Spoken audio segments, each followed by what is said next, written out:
Tepache?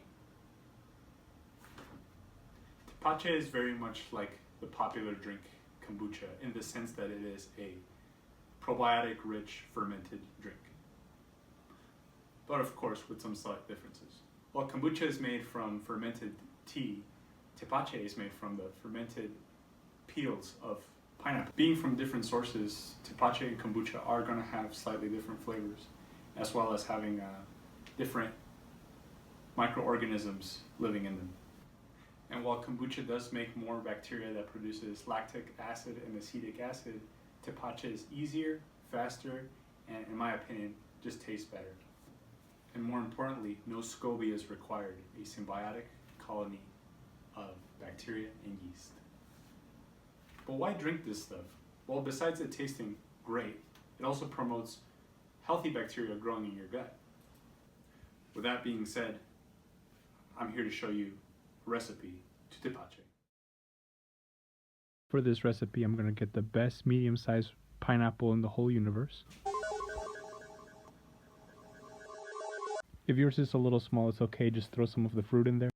A little less than a gallon of distilled water. Try not to use water with too many minerals since it can disrupt our growth. 1 cup of piloncillo or unrefined cane sugar. Brown sugar also works. To spice it, we're also going to use 3 cloves and a 3 to 4 inch stick of cinnamon. All this will go in a glass or clay container. Do not use plastic. It might inhibit your growth rate. This will be acting as our SCOBY, but still we need to clean the skin before we use it. Make sure to give it a good brush, especially this part right here. Once it's all clean, you're ready to chop.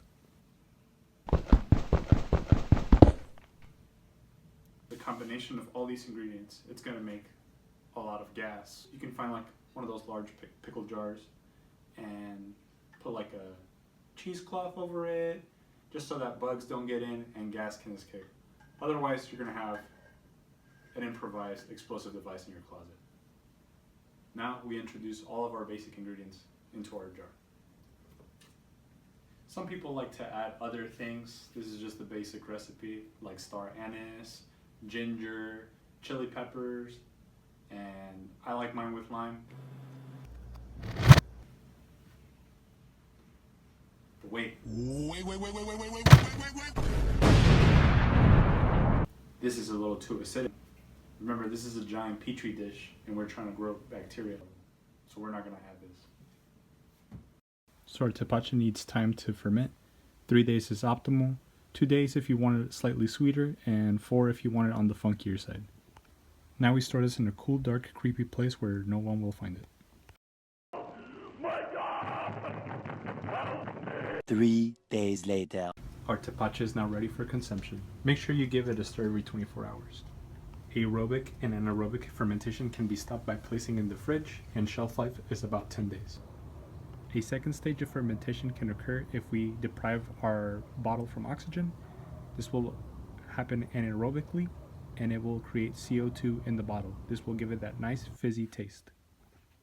2 days on the counter should do the trick. I am Aaron Yepes, and I send this message to anyone trying to make Tepache past the first stage. Make sure to burp your bottles every day to relieve pressure, because maybe, just maybe, you might have an unpinned grenade.